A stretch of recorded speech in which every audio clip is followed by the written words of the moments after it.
Hey, everyone. Welcome to the Do the Thing podcast. This is your host, Stacey Lauren. Well, you guys, this is another one of those times that makes me so excited that I have a podcast because having a podcast, seriously, you get to meet the coolest people that you never would get to meet otherwise. And that's how I met my next guest. I actually got introduced to her through a friend of mine who I also had on my podcast and went live in the Do the Thing community. And she had connected me to Paula, who helped her immensely and just told me how incredible she is and all the things that she's doing to help people be able to basically get their message out, which, as you guys know, I'm slightly obsessed with that. So I'm so excited to dive into Paula, her story, and basically also she's got some really great things that she can give you for free, and we'll talk about that as well. And so I'm welcoming Paula to the show. Hey, Paula. Hi. Hey. Glad to be here. Yeah, I'm so excited. This is going to be so much fun. Definitely. So I'd love to just start off and tell us about you and your story. Sure. So my background is as a television producer. I spent close to 20 years in TV news, both local and national in New York. I won an Emmy Award, which was very exciting for that work. And after that, about 6 years ago, I decided, you know what? I loved it, but time to go. I want to be a business owner, run my own thing. I sort of had always been entrepreneurial and doing things while I was a TV producer. I produced 2 books. One is called Listful Thinking and the other one is Listful Living. They're both about productivity and list making. As a TV producer, you have to do lots and lots of list making. So it made me very efficient. And I was able to take that same thing and then sort of use it to my personal advantage and then be able to help other people be more organized in that way. I'm also a LinkedIn learning instructor. So I took basically what I know and I teach other people how to be more organized and all that. But also I work with authors to help them get their message out in the world, because I know how difficult that is, both as an author and also as a producer for years who used to book the authors or not book the authors and be able to say, hey, this is why this didn't get through. And I couldn't train every single person when I was working in television news, but now I can. So it's nice to be able to help authors get out there and to answer that question, what is your book about? Because it's the hardest question to answer. Yeah, it's amazing to kind of look back now at all these things that you've done that felt so probably different at the time. And now it's like all those dots have connected to Totally. You being able to be this amazing force and combine them all together. Yeah, it's, you don't know, right? You're doing like, oh, I'll stick a toe here, I'll do this, I'll do it, but it all sort of informs what it becomes. And I'm feeling like this year has finally been the culmination of like, oh, this is what I do. Even 6 years into business, I'm finally like, okay, this is how I'll describe myself. This is how I introduce what I do. I love so much about this, and I want to really get into how you're helping people and how that even feels, because I know how powerful that is to help someone get something that's yearning in their heart out and then to have people listen to it. But I feel like I need to start with just even how you left the TV producer life, because I feel like that's such a sexy job where It's almost like this thing that it's a childhood dream that in itself, right? And being able to do that and getting an Emmy and all of that stuff. And I'm just wondering, how was that decision for you? I know you said you wanted to go out on your own, but really, how did you do that? It was a long time that I had been thinking about it and putting a toe out in the water as an entrepreneur and doing a little bit here or there. Having a book really is like having a business. And so I feel like when I first published Listful Thinking, I was sort of thrown into this world of not only being an author and also working a full-time job, but also saying, okay, well, is it enough for people to just have read the book and then go away? No, I want those people to be following me. And I had a blog and all that. So I was sort of doing and dabbling a little bit in the comfort of having a full-time job, which was nice, but it was a very demanding job. And so what had happened actually a year after I published my first book, when I was saying yes to everything, going to every single, you want me to speak about lists, you want me to show up, you want me to do this, I'll do it. In addition to working full-time, my appendix burst, which is very, very dangerous and will stop you in your tracks. But the truth of the matter is, I wasn't listening to my body.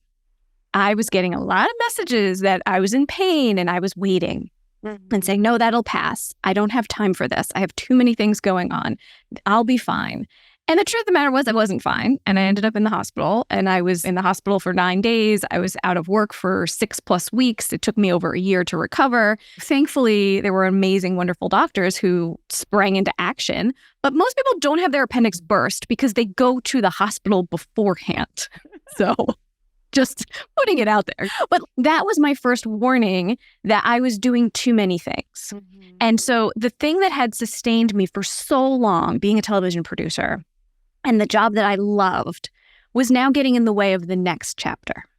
And so I knew in that moment, I thought, okay, when I come back, and I did, when I got better, and my main priority was health. I was looking at it through the lens of just optimizing my health, feeling good, not feeling overwhelmed, stripping away all of the things that I was doing that I felt like I should do. And I said, okay, this is the beginning of what now my next chapter will become. So I really had to sit down with myself and be real about what I wanted and what I wanted my life to look like. TV production is a busy business. And I wasn't even working on a live show at the time. But for people who work those hours, you're working holidays, weekends, overnights, any kind of breaking news that happens, you're there for it. Thankfully, I didn't have that sort of job anymore. I had moved to a different type of television production, but it's a lot. And so I thought, I don't want that to always be the way that I'm running my life. There's so much about that I love, because I say this a lot, but it's like the feather brick and the semi-truck sometimes has to happen for change to happen. And we want it to be the feather, but sometimes it is the semi-truck. Yeah. And so by you having the appendix burst, you had to stop everything and you're out of the fire now. And you're like, wait, what is happening? And I feel like so many people don't get out of that fire. They're just keep going until all of a sudden 20 years passes and they're like, oh my God, what just happened to me? Who am I? And what am I even doing here? And so I love that you use that as an opportunity. And then the other thing that's really cool is your book is how you left that job, really, because the book was what got you to see the other way. You didn't have this plan to quit. You just had this plan to write your book. And then once you wrote it, you're like, well, it'd be cool if people could listen to it or read it.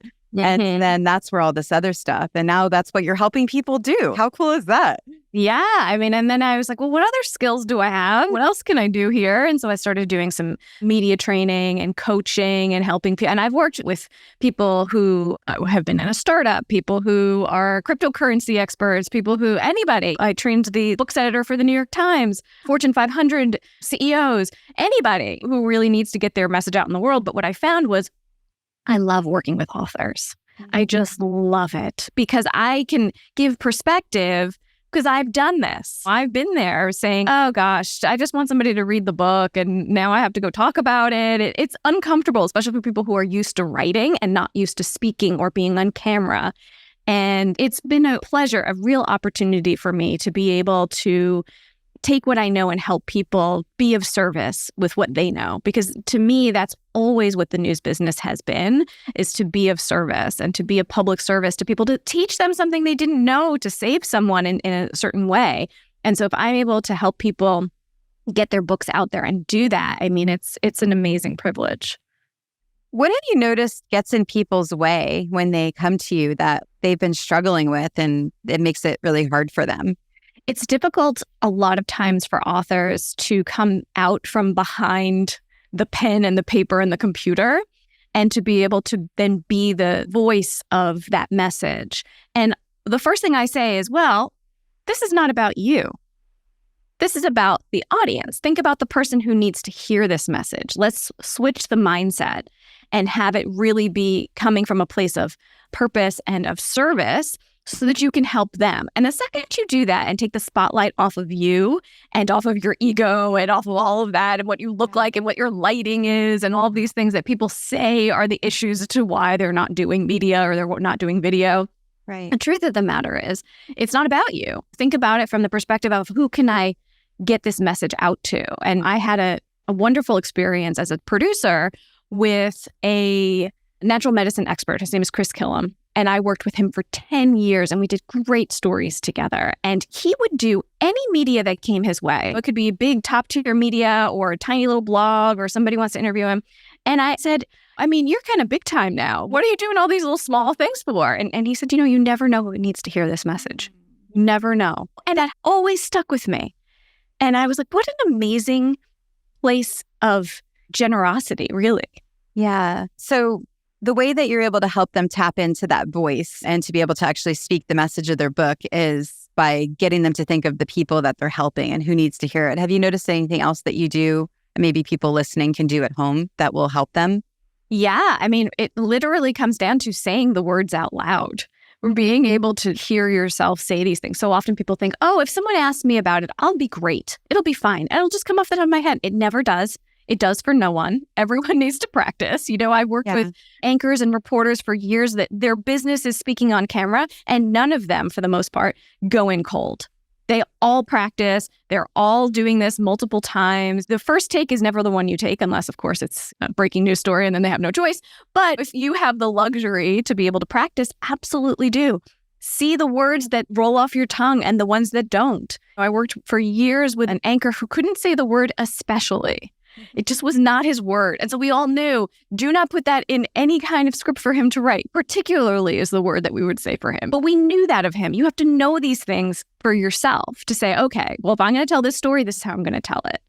And the other way that I teach it too is something that I developed called the accordion method. And the accordion method is a way of having a short, a medium, and a long answer to any question that you're asked. And the idea here is that you really want to front load the answer. So give a headline, give something really snappy and catchy right up front so that you catch people's attention and they get value out of what you're saying, no matter how long they listen or how much time you have. And then if you have more time, you can open your accordion and give them a little bit more or a little bit more, depending on what the conversation will allow. I also notice in this work, a lot of people fall into imposter syndrome and they're wondering, are they good enough? What do I have to say?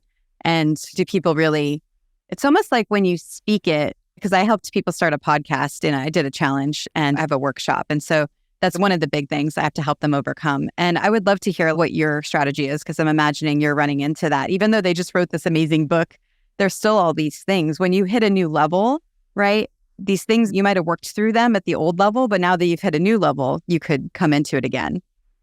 I didn't invent lists. I just talk about them more than anybody else. And so there's nothing new. Truly, nothing is new. And I think when people start to think through that, it's like you're just putting your own special spin on it, right? And you can't compare yourself to everyone else because you'll drive yourself insane. And then you'll never do it. You'll never talk about it. You'll never help people. And the truth is, people who buy my book about lists and productivity will buy 5 other books about lists and productivity because they're interested and they're into that. Right? And everybody needs to hear a message a different way. So for the people who are thinking, oh, well, why me? Or, oh, well, I don't have anything to contribute to this. You absolutely do, because you have your own special mark, your own special imprint that you put into this that will resonate with people in a different way. You don't know who those people are yet, but they will gravitate towards you versus someone else because that's just the nature of these things. And what do you think about being able to, so when you're helping people, are you also helping them go on the news, or are they doing that themselves and you're helping them prepare for that? Typically, they'll be working with a publicist or either publisher who will be pitching them for those types of opportunities. And then I'll be getting them ready for that. I often help people also to come up with ideas if they're going to pitch themselves. So what happens a lot of times in the sessions when we're talking or when we're practicing, people will say things or things will come up when we're trying to figure out what their talking points are. And I'll say, oh, that's such an interesting idea. You should pitch that. It's a great story idea. Because that's what would happen when I was a TV producer. I would be pitched an author or an idea or a story, and I would always pre-interview that author beforehand. And as I would talk to them, I'd say, oh, well, I was pitched this by your publicist, but this is actually way more interesting. Let's do a segment on that.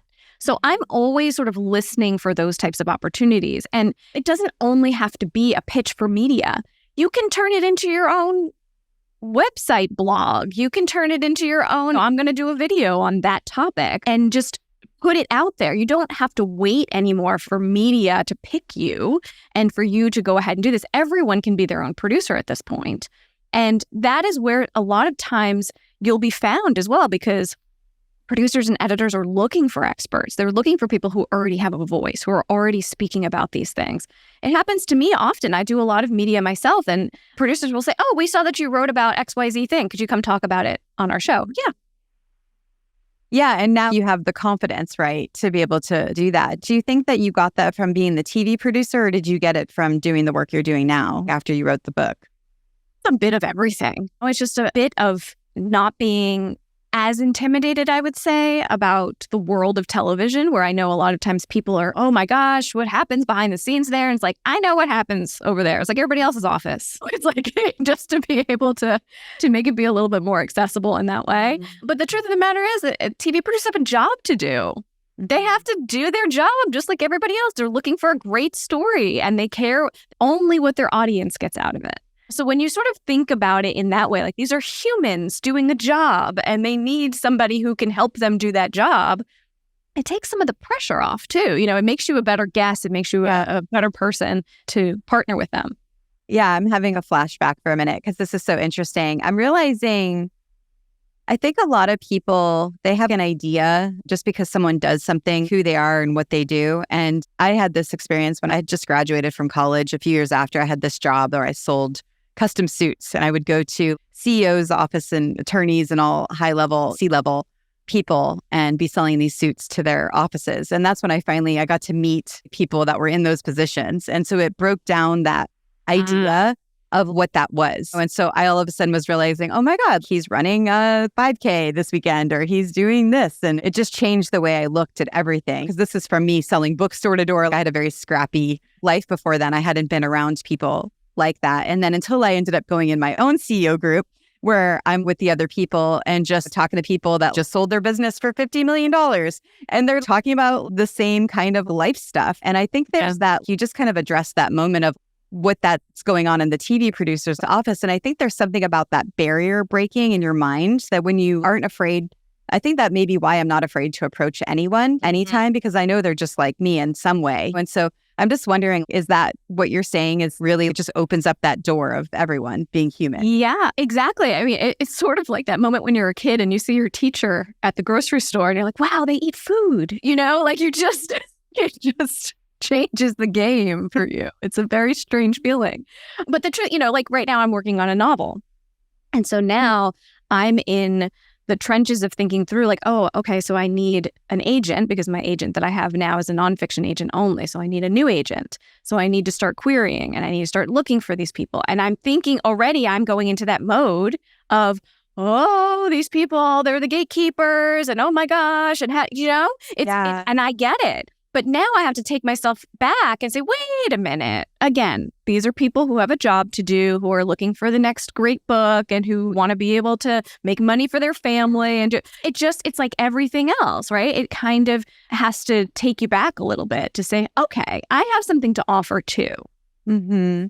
Yeah, this is such a good point. I want you guys to hear this for a minute, because whether you want to be on TV and you want to promote your book, or you want to ask the guy out on a date, or you want to go to some investment meeting that you might be scared to go to, or whatever it is that you want to do, we're all human, and being able to lose that idea that things have to look a certain way, I think is really important too. I'd love to hear at the end of it. So when you've helped someone and they've gotten through that, I don't know, sometimes it's hiding, right? Where we hide because it's so much easier. Yeah. Or stay in that like safety zone. and it's like, this is your baby. This is your project that you've been working on for so long. So a lot of times I'll work with people who are also used to speaking in their professional capacity, right? They're teachers or they're speakers about whatever it is, but they haven't yet talked about this book. And so that becomes sort of this thing. And after a while, no one cares about your book, to be honest, right? They care about you. They want to love you. They want to fall in love with you. And then it won't matter what your book is about. They'll be like, oh, I love that person. What's the book? Of course I'll buy it. And then they follow you. And it doesn't matter if then you switch and now you're not talking about that thing anymore. Now you're talking about something else. They just like you. So that is really the goal, to be able to be likable and to have people follow you. And what do you think they get out of this experience? So after you've been able to help them and then their book is launched, they get on the media and all of that stuff. What does that look like for them after? Oh, it's just such great confidence. I have a client who just launched a book called Thriving with Anxiety. And he hired me probably about a year before his book came out, which was very smart. So you never want to wait until the last minute, because you do have to practice. You have to try this on, basically. Go through the book and the themes and all of that.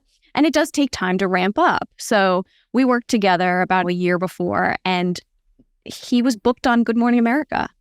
And he was so excited. I mean, literally the week before, we were on a Zoom call going through his outfits and what he's going to wear and what's going to happen and all that. And it was wonderful. But he was like, I feel ready for this. I'm not terrified. Yeah, I'm scared because it's a big deal, but I'm not at the point of like I would have been if I hadn't had the practice. It's like everything from what your studio setup is like. I mean, they came to him, of course, but now the pandemic has sort of changed everything. Everyone can be live on any TV show from anywhere in the world. I mean, that was always the case, but now it's a lot more, the capabilities are different now. And so you're not counted out if you're not in New York or you're not in LA, but really just having that confidence and being able to say yes. Because it really breaks my heart when people say no. And so often that happens. They say no to opportunities because they don't feel ready. And then a member of the media will not call them again. Because I know, as a member of the media for many years, if I tried to book you and you said no, I move on. And I find someone else who said yes. And then they're my hero. And then they're my go-to expert. And I have long forgotten you because you said no. It's just the way that it goes. Yeah. I'm just thinking of all the people in my community right now that I know are aching to start a business or do something different. A lot of teachers that are in my group that have been doing that for like 20, 30 years.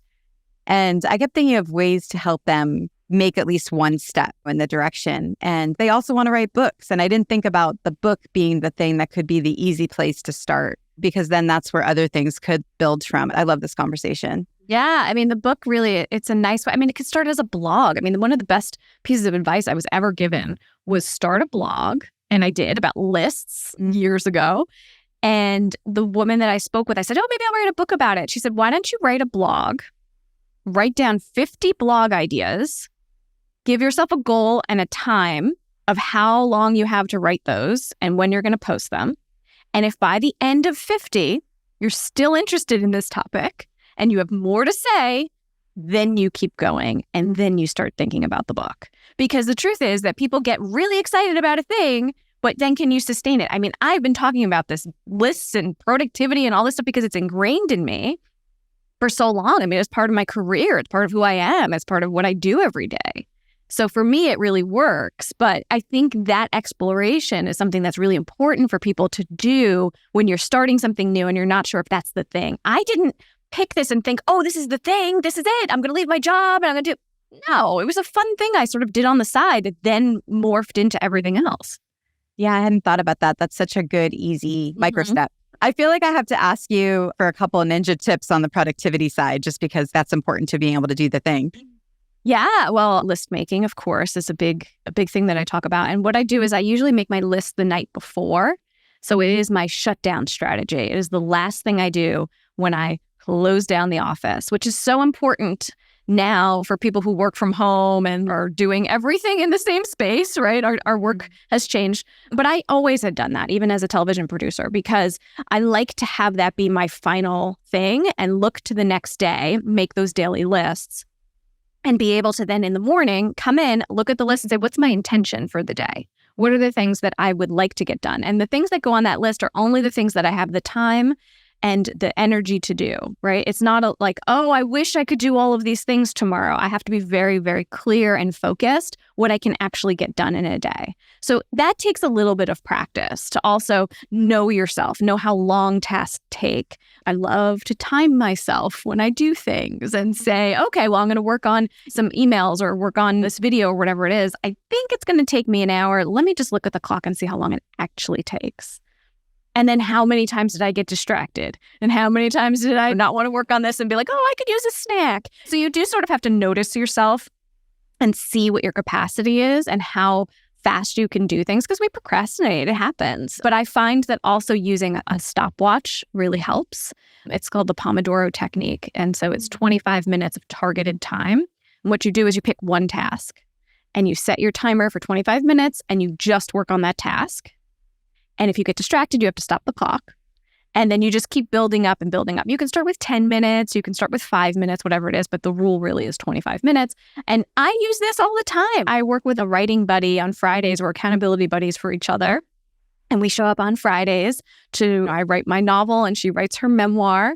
And we use the Pomodoro technique. We do 25 minutes. All right, put yourself on mute. let's do our thing. The timer goes off. We take a 5-minute break and then we do it again. Yeah, I feel like there's so much in that you could use with everything that you're doing. Yeah. Too. I mean, I even time myself how long it takes to put makeup on in the morning, just so that I know if I'm in a rush, this is like the A look and the B look. How much time do I have? I'd love to hear what your number one piece of advice is for people on doing the thing. Well, I think it's that we need to stop being so hard on ourselves. That's the hardest part, is that we put so much pressure. And I think a lot of times we don't realize we are doing it. You're doing it already. There's so much that we've already done. And we look at these to-do lists and we say, oh, but I didn't get anything done today. But think about all the things you did do and write those things down, because we are much more accomplished, I think, than we even notice. So it's really giving yourself a pat on the back for some of the things that you're already doing, and you're pressuring yourself to do even more. You're doing enough a lot of the time. That's great advice, because it is so easy to dismiss all the things that you've done and only think of the things that you haven't done. And being able to celebrate what you have done is so beautiful. Is there anything I didn't ask you that you wish I asked you? Oh, how interesting. What a good question. I don't know. Well, I mean, I think one of the questions that a lot of people ask me is, how have I been able to continually come up with ideas and talk about lists and productivity and media and all that stuff? And the truth is, I just stockpile ideas. As I think of them, I'm writing them down. I always try to have some structure when I'm doing my blogs and my email newsletter and all of that kind of stuff, because I have tried the other way, being easy breezy and fun. And when it comes to me, I'll talk about it, and just being inspired doesn't work for me. Then I do nothing and I feel paralyzed, and I'm like, oh gosh, I don't know what to write. I'm not sure what to do. So for me, I need to have a whole bunch of ideas ready to go so that I can pick from them and say, oh, okay, let's do this one. And then have things set up in advance, because that helps me to be less stressed and helps things to just sort of run as smoothly as possible. When I try to do it off the cuff, it's too much pressure and it just doesn't work. Of course, are there days when I have a great idea and I'm like, oh, I should do a video about this, or, oh, that just happened, let me just do that. Totally. But that's not my norm. Mm-hmm. So when you're stockpiling ideas and you're writing them down, do you have a system for where it goes, and what is that? I do use Google Docs. I have folders for things. I've started to use Notion, which is very, very good, but there's a lot going on there that I still don't understand. It's wonderful, but it is a lot. And I have always worked with someone in my business, whether it be a writer or an intern back years and years ago, or someone who can help to keep me accountable too, who helps me to produce the content. And so I'll have regular meetings with my writer or my assistant or whoever it is at the time to be able to say, okay, what are the next few months of content looking like? What do we have? Let's come up with some ideas. What ideas do you have? It's nice to sort of have that back and forth with other people, so it's not just on you. Mm-hmm. And you can really have a lot of different ideas that maybe you didn't even think of. And do you have an ideal client or someone that you like to help? Well, I love to work with authors, of course, nonfiction, fiction. I've worked with poets. Nonfiction is definitely easier as far as opportunities in the media and all of that. Not to say that fiction authors can't do media, but you just have to sort of be able to pull that message from the book in a different way, because the book is only new for so long. People only care that you have a new book for a very short amount of time. And then after that, it's like, how do you stretch that book beyond that? And I think that's what I do help a lot of authors with too, is not only the book launch, because people are really excited about the book and the book coming out. This is your book forever. Mm-hmm. Your publisher now goes away. Your publicist now goes away. Everyone is gone and it's just you and this book. How do you continue to sustain and talk about it? Do you start a live stream show? Do you start a podcast? Are you doing blog posts? Are you doing speaking? What do you do? And I get it. I've done this. And so that, I think, is the most fun for me, is to sort of say, okay, now we get to play and you get to produce whatever you want to produce. Now the book is out. You have this great work that now you can just slice and dice and use in all different ways.